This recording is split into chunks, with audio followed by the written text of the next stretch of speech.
Hello guys, welcome to eagles கிளா. ஆக்சுவலாக நான் வந்து வீடியோ வந்து ரைட் பண்ணும்போது இந்த கண்டென்ட் பற்றி நான் வந்து பேசியிருந்தேன். பட் வந்து அது என்னால் உடனே போட முடியல, எடிட் பண்ணி போட முடியல. அதை வந்து ஆக்ஷன் கேமராவில் எடுத்தது. ஸோ அதனால் அது வந்து ப்ராப்பராக எடிட் பண்ண முடியல. ஸோ அதனால் வந்து கொஞ்சம் சின்ன விஷயம் தானே. ஸோ அதனால் வந்து நம்ம டேரெக்டாக ஃபோன்லேயே வந்து நம்ம அதை பற்றி சொல்லிக்கிட்டு இருக்கேன். என்ன விஷயம் அப்படின்னா, தொடர்ந்து 2-3 நாளாக வந்து மழை ரொம்ப அதிகமாக டெய்லி பெஞ்சிட்டே இருக்குது. ஸோ அதனால் சேறு மண் அதே மாதிரி அதிகமாக ஆகிட்டு இருக்குது. பட் வந்து வண்டி எப்படி கழுவணும் அப்படின்னு சொல்லி நான் வந்து இந்த மழை நிலங்களில் எப்படி வந்து வண்டியை வந்து வாஷ் பண்ணணும், எப்படி வச்சுக்கணும் அப்படின்னு சொல்லி வந்து ஒரு வீடியோ போட்டிருப்பேன். ஒரு வேளை பார்க்கல அப்படின்னா பார்த்துக்கோங்க. ரீசெண்டாக ஒரு 3 months முன்னாடி போட்டிருப்பேன்னு நினைக்கிறேன். பட்டு கொஞ்சம் அதாச்சும் தொடர்ந்து பாருங்கள், நம்மளோட ப்ளேலிஸ்ட்டு எல்லாமே பாருங்கள். ஸோ கண்டிப்பாக வந்து உங்களுக்கு யூஸ்ஃபுல்லாக இருக்கும். அப்பாச்சி பைக் வந்து நிறைய வீடியோ போட்டுட்ருக்கோம். ஸோ உங்களுக்கு வந்து யூஸ்ஃபுல்லாக இருக்கும் கண்டிப்பாக. ஸோ மற்றவங்களுக்கு யூஸ்ஃபுல்லாக இருக்கும்னா மற்றவங்களுக்கு ஷேர் பண்ணுங்கள். இந்த வீடியோ உங்களுக்கு பிடிச்சிருந்ததுன்னா லைக் பண்ணுங்கள். ஸோ தொடர்ந்து நம்ம வீடியோ வந்து ஃபாலோ பண்ணுறீங்க நிறைய பேர். ஸோ அதனால் உங்களுக்குலாம் ரொம்ப நன்றி. ஸோ நிறைய பேர் வந்து ஃபாலோ பண்ணுறீங்க. தொடர்ந்து இன்னும் நமக்கு வந்து இன்னும் சப்ஸ்கிரைபர்ஸ் கொஞ்சமாக கூட்டிகிட்டே தான் இருக்குது. ஸோ ரெண்டாக கூட்டினாலும் எனக்கு சந்தோஷம் தான் அது. ஸோ பெரிய அளவில் நமக்கு வந்து வியூஸ் வரல, பட் பரவாயில்ல. எனக்கு வந்து தொடர்ந்து பார்க்குறவங்க பார்த்துட்டு தான் இருக்கீங்க. என்னை வந்து சப்போர்ட் பண்ணிட்டு தான் இருக்கீங்க. என்னை என்கரேஜ் பண்ணுறவங்க பண்ணிட்டு தான் இருக்கீங்க. ஸோ அதனால் ரொம்ப நன்றி. ஸோ தொடர்ந்து ஃபாலோ பண்ணுங்கள். ஸோ யாராவது இன்னும் சப்ஸ்கிரைப் பண்ணி வச்சுக்கோங்க. ஸோ எனக்கு தெரிஞ்ச விஷயத்தை நான் சொல்லிகிட்டு இருக்கேன். உங்களுக்கு தெரிஞ்ச விஷயத்தை எனக்கு சொல்லுங்கள். ஸோ எனக்கு தெரியாத விஷயத்தை தான் இப்போ வந்து நான் வந்து ஒரு விஷயமா கேட்க போகிறேன். நான் என்ன அப்படின்னா, இதுக்கு முன்னாடி என்ன சொல்லியிருந்தேன் அப்படின்னா வந்து இந்த மாதிரி மழை நேரங்களில் டிஸ்கில் வந்து பெரும் மழை நேரங்களில் வந்து இந்த ஃபோக் இது வந்து அதிகமாக க்ளீன் பண்ணணும். நம்ம இந்த சஸ்பென்ஷன், ஏன்னா இதில் மண் இதெல்லாம் போகக்கூடாது, துருப்பிடிக்கக்கூடாது, தண்ணி நிற்கக்கூடாது அப்படிங்கிறதுக்காக வந்து க்ளீன் பண்ண வைப்பேன். 2 பக்கமும் எப்போவுமே க்ளீன் பண்ணணும். இன்றைக்கி பாருங்களேன், கரெக்டாக இந்த இடத்துக்கு வந்து கரெக்டாக க்ளீனாக இருக்குது. இந்த பக்கமெல்லாம் ஃபுல்லாக தூசியாக இருக்கும் பாருங்கள். ஸோ இதெல்லாம் வந்து உள்ளே போகும். ஸோ அதனால் பெரிய அந்த சஸ்பென்ஸுக்கு வந்து போக வந்து நிறைய ப்ராப்ளம் வர வாய்ப்பு இருக்குது. அண்ட் தென் நெக்ஸ்ட்டு வந்து என்ன அப்படின்னா, இதில் வந்து தண்ணி நிற்கக்கூடாது, சேர் நிற்கக்கூடாது. அப்படி நின்றுச்சு அப்படின்னா துருபிடிக்க ஆரம்பிச்சிடும். ஸோ நேற்று தான் வந்து மழையில் பட்டுச்சு. ஸோ உடனே வந்து லைட்டாக துருபிடிக்கிற மாதிரி இந்த ஒரு ஷேட் மாதிரி தெரியும். பட் தொடச்சா போயிடும். ஸோ இதை வந்து நம்ம அடிக்கடி டெய்லி பண்ணணும். அப்பப்போ டெய்லி வந்து துடைக்கணும். நான் முன்னாடி பண்ணிக்கிட்டு இருந்தேன், வண்டி வாங்க புதுசாக பண்ணிக்கிட்டு இருந்தேன். ஸோ இப்போ வந்து சுத்தமாக போச்சு.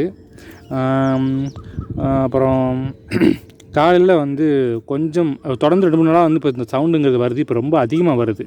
இருங்க ஒரு நிமிஷம் காமிக்கிறேன். காமிக்க முடியாமல் தெரியலையே. ஒரு நிமிஷம் இருங்க. ஓகே,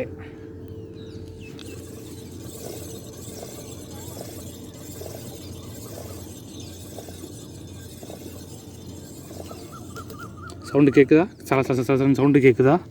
ஸோ ஏன்னா வந்து டிஸ்கில் வந்து மண் போயிருக்கும், கல் போயிருக்கும்னு சொல்லுவாங்க. நம்ம சர்வீஸ் சென்டரில் போய் கேட்டோம் அப்படின்னா.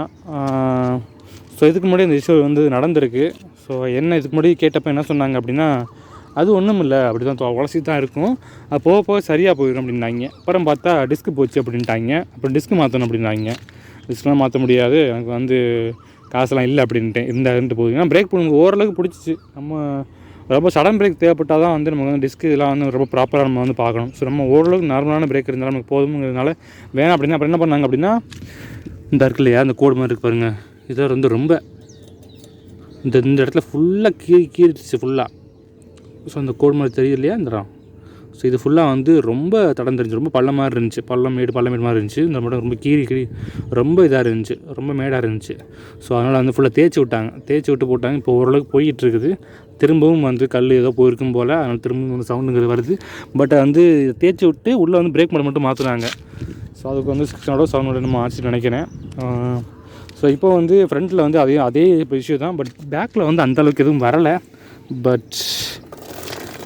பட் லைட்டாக இருக்குது, ஏதோ உரசிக்கிட்டு இருக்குன்னு நினைக்கிறேன். ஸோ அந்தளவுக்கு தெரியல, ஏதோ பிடிக்குது, ரொம்ப நல்லா பிடிக்குது. பட் இது வரைக்கும் பேக் பிரேக்கில் அந்தளவுக்கு வந்து எதுவும் வரல. ஸோ அது வரைக்கும் நல்லது. ஏன்னா அந்த இது வந்து கொஞ்சம் கொடுத்துருக்காங்களா. ஸோ அதனால் வந்து கொஞ்சம் வெளியே போயிரும்னு நினைக்கிறேன். ஸோ அதனால் எந்த ஒரு விஷயம் இல்லை. ஸோ இதுதான் வந்து இஷ்யூ. ஸோ இது எப்படி கலட்டுறது எப்படிங்கிறது தெரியல எனக்கு. ஸோ யார்ட்டையாவது வந்து மெக்கானிக் ஷாப்லேயே யார்ட்டையாவது கேட்டு தான் பண்ணணும். ஸோ கலட்டி பார்த்துட்டு என்ன இஷ்யூங்கிறது தெரியல. ஒருவேளை வந்து பிரேக் பேடில் எதுவும் ப்ராப்ளமா, இல்லை மாற்றணுமா அப்படிங்கிறது தெரியல. ஒருவேளை பிரேக் பேட் நல்லா தான் இருக்கும்.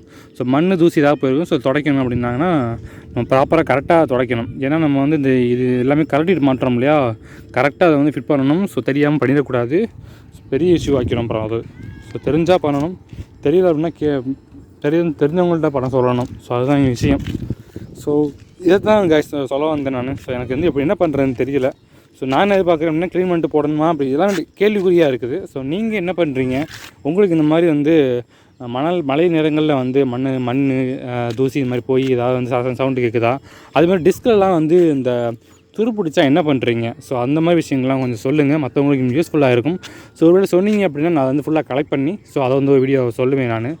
ஸோ ஓகே, ஏன்னா நம்ம நிறைய பேர் வந்து என்கிட்ட நிறைய பேர் சொல்கிறேன், அந்த கேமர் ராஜா அவங்க கேமர் டக்குன்னு தெரியலையே. ஸோ அவங்களாம் வந்து எப்படி வந்து மைலேஜ் இப்படி போய் போய் போ போ போ போ போ போ இதே வேலை போ ராஸ்கல், என்ன ஒரு கொழுப்பு, ஒரு பயம் இருக்கா பாருங்களேன், வெரி ராஸ்கல். சரி ஓகே, அதனால் தெரிஞ்சவங்கள்ட்ட கேட்டு பண்ணிக்கோங்க. அப்புறம் வேறு என்ன சொல்ல வந்தேன், வேறு எதுவும் இல்லை. ஸோ இது வந்து ஒரு கடுப்பாக இருக்குது இந்த வண்டியில் ஒரு விஷயம் அப்படின்னா, இது கொஞ்சம் வழுக்குது காசு. எல்லா வண்டியும் இப்படி தான் இருக்குமா அப்படிங்கிறது தெரில, பிடிச்ச மாதிரி டக்குன்னு வலிக்கிறது. ஸோ திடீர்னு சில நேரத்துக்கு வந்து இப்போது நான் லெஃப்ட் கையில் பிடிக்கிறேன். சரி, இப்போ நம்ம கரெக்டாக சேர்ந்து 2 விரலில் பிடிப்போம், சும்மா லைட்டாக பிடிப்போம், டக்குன்னு இந்த ஒரு விரல் மட்டும் உள்ளே போயிடும், டக்குன்னு இந்த ஒரு விரலை உள்ளே விட்டு டக்குன்னு நமக்குமா அந்த கை வலிக்க ஆரம்பிச்சிடும். ஸோ அந்த மாதிரி விஷயங்கள்லாம் அடிக்கடி எனக்கு நடக்குது. ஸோ இது வந்து நல்லா கிரிப்பாக பிடிச்சின்னு வச்சுக்கோங்களேன், இந்த ஒரு விரலை பிடிச்சோம், இந்த விரல் வந்து உள்ளே போக வாய்ப்பு இல்லை. ஸோ ஆனால் பிடிச்சிட்டோம்னா நல்லாது. பட் வந்து சில நேரத்துக்கு அசால்ட்டாக பிடிப்போமா, கை வேர்த்துரும், அந்த நேரங்களில் வந்து டக்குன்னு உள்ளே விட்டுருவோமா. ஸோ இந்த இடத்துல இந்த கிரிப்பு நல்லா இருந்ததுன்னா வழுக்குது. ஸோ இது எல்லாருக்குமே இப்படி தான், அப்படிங்க எல்லா பைக்குமே இப்படி தான் இருக்குமா அப்படிங்கிறது தெரியலை. அண்ட் தென் வந்து மிரர் வந்து ஓகே நல்லா இருக்குது, நல்லா நமக்கு வந்து விசிபிளாக இருக்குது. ஸோ பேக்கிலலாம் வந்து பார்த்தோம் அப்படின்னா நல்ல விசிபிள் தெரியுது, இங்கேருந்து பாருங்கள் சூப்பராக விசிபிள் தெரியுது. பட் வந்து நமக்கு விண்ட் பிளாஸ்ட் பயங்கரமாக இருக்குது காய்ஸ். ஸோ இந்த மிரர் இருக்கிறதுனாலேயே கரெக்டாக shoulder left side right side வந்து ஷோல்டரில் வந்து பயங்கரமாக அடிக்கும் காற்று. ஸோ இது வந்து ரொம்ப கடுப்பேற்றுது. ஸோ ஃப்ரண்ட்டில் கூட அந்தளவுக்கு இருக்காது, கரெக்டாக நெஞ்சில் அடிக்கும். இல்லைனா வந்து கரெக்டாக ஹெல்மெட் போட்டுருந்தோம் அப்படின்னா அது வந்து நம்ம ப்ரொடெக்ட் பண்ணுறோம். கரெக்டாக அந்த காலரு ஷோல்டரில் தான் அடிக்குது 2 பக்கமுமே. ஸோ விசிபிளாக தெரியுது பாருங்கள். இதோ ஸோ நல்லாயிருக்கு, மிரர் நல்லா தான் இருக்குது. பட் வந்து இது இருக்கிறதுனால வந்து ரொம்ப ஷோல்டரில் அடிக்குது. ஒரு வேளை வந்து இங்கே ஷார்ட்டாக ஏதாவது இந்த சின்ன இந்த இடத்துல தான் வைக்கிறாங்கல்ல, ஸோ உங்களுக்கு வந்து விசிபிளாக இருக்கும், உங்களுக்கு தெரியுது, உங்களுக்கு ஓகே அப்படின்னா பண்ணுங்கள். ஸோ நான் அந்த இதுக்கு வந்து சின்னதாக வைக்கிறாங்க இல்லையா மிரரு, ஸோ அது வந்து செப்பரேட்டோட வீடியோ போடலாமா இதை பற்றி? சரி ஓகே, அதோட போடலாம். பட் வந்து இந்த சின்னதாக மிரர் வச்சு உங்களுக்கு விசிபிளாக இருக்கும், உங்களுக்கு கம்ஃபர்டபுளாக இருக்கும் அப்படின்னா அதை போடுங்க, இல்லைனா போடாதீங்க. ஸோ எனக்கு வந்து நான் எதுவும் பழகலை அதுக்கு. ஸோ இது வந்து எனக்கு செட் ஆகிடுச்சு. ஸோ அதனால் வந்து அந்த மிரர் மாற்றும் போது கூட நான் வேணாம் அப்படின்னு சொல்லிட்டு சரி ஏன் பண்ணிக்கலாம், சரி இந்த சின்ன மிரர்லாம் வேணாம், பெரிய மிரர் வைப்போம் சொல்லிட்டு வச்சாச்சு. ஸோ விட ஏதாவது இஷ்யூ வந்தது அப்படின்னா பெரிய மிரர் எடுத்துகிட்டு சின்ன மிரரெலாம் வைக்க வாய்ப்பு இருக்குது ஃபியூச்சரில். ஸோ அதுக்கு எப்போ வந்து காலம் முடிய போகுதுன்னு தெரில, அதுக்கான நேரம் வரும். சரி ஓகே கைஸ், இந்த விஷயத்தை தான் வந்து நான் இதில் சொல்ல வந்தேன். ஸோ வந்து எனக்கு வந்து கொஞ்சம் சொல்லுங்கள், கொஞ்சம் ஹெல்ப் பண்ணுங்கள். ஸோ மற்றவங்களுக்கும் யூஸ்ஃபுல்லாக இருக்கும். ஸோ அதனால் வந்து எனக்கு கொஞ்சம் ஹெல்ப் பண்ணுங்கள். ஸோ இந்த மாதிரி டிஸ்கில் வந்து எப்படி மெயின்டைன் பண்ணுறது, எப்படி க்ளீன் பண்ணுறது, நம்மளே மாட்டலாமா, நம்மளே கலட்டலாமா, இல்லை ஏதாவது இஷ்யூ வருமா அப்படிங்கும்போது சொல்லுங்கள். ஸோ அப்படி உள்ள கலட்டணும் அப்படின்னா எந்தெந்த விஷயத்தை கலட்டணும், ஸோ இதை கலட்டணும் அப்படின்னா என்ன விஷயம் பண்ணணும், ஸோ அதை கரெக்டாக எப்படி பண்ணணும் கொஞ்சம் சொல்லுங்கள். அண்ட் தென் அதுக்குன்னு ஏதாவது சில ப்ராடக்ட் இருக்குதா க்ளீன் பண்ணுறதுக்குன்னு அப்படின்னு கொஞ்சம் பார்த்து சொல்லுங்கள். இந்த டிஸ்கெல்லாம் க்ளீன் பண்ணணும்னு சொல்கிறாங்க. ஸோ அதுக்கெலாம் நம்மளால் க்ளீன் பண்ண முடியுமா, இல்லை டிஸ்க்கு ஏதோ ஒரு பேப்பர்லாம் சொன்னாங்க நினைக்கிறேன். ஸோ அதெல்லாம் கிடைக்குமா நமக்கு அப்படிங்கும்போது கொஞ்சம் சொல்லுங்கள். ஸோ மற்றவங்களுக்கு யூஸ்ஃபுல்லாக இருக்கும். ஸோ நான் வந்து நான் கண்டிப்பாக ஒரு கண்டென்ட்டாக வீடியோ போடுறேன் நான், ஹவு டு க்ளீன்ட்டு அந்த டெஸ்க்கு அந்த மாதிரி மழை நேரங்களில் வந்து மண் இருக்கலாம் எப்படி வந்து நம்மளே வந்து க்ளீன் பண்ணுறது. ஏன்னா போய் கடையில் கொடுத்தோம் அப்படின்னா அது 100 ரூபா 50 ரூபா கேட்பாங்க. ஸோ அதனால் நம்மளே நிறைய விஷயங்கள் வந்து பைக் பற்றி தெரிஞ்சுக்கணும். ஸோ நம்ம டெய்லி வந்து யூஸ் பண்ணிகிட்டு இருக்கோம். ஸோ மாதம் ஒருத்தண்டி 100 ரூபா கொடுத்து வேஸ்ட் பண்ணக்கூடாது. ஸோ ஓகே, சின்ன சின்ன விஷயங்கள் நம்மளே வந்து தெரிஞ்சுக்கணும். ஸோ ஓகே கைஸ், இந்த வீடியோ வந்து ரொம்ப லென்த்தாக போயிடுச்சு. ஐயோ, சின்ன விஷயமாக சொல்லணும்னு நினச்சேன், ரொம்ப லென்த்தாக போயிடுச்சு. ஓகே, நான் முடிஞ்ச வரைக்கும் சில கண்டென்ட்லாம் ரொம்ப லென்த்தாக போயிடுது. சில விஷயங்கள் நல்ல விஷயங்கள் தான் சொல்ல வரேன், பட் இருந்தாலும் லென்த்தாக போயிடுது, வழி இல்லை. ஓகே கைஸ், தேங்க்யூ ஃபார் வாட்சிங் வீடியோ. இந்த வீடியோ வந்து பிடிச்சிருந்தா லைக் பண்ணுங்கள், மற்றவங்களுக்கு ஷேர் பண்ணுங்கள், அண்ட் கமெண்ட் பண்ணுங்கள். நிறைய விஷயங்கள் தெரிஞ்ச வேண்டியிருக்குது, உங்களுக்கும் நிறைய விஷயங்கள் நான் சொல்லிட்டு இருக்கிறேன் நான். ஓகே கைஸ், தேங்க்யூ ஃபார் வாட்சிங் video. Have amazing day. Bye.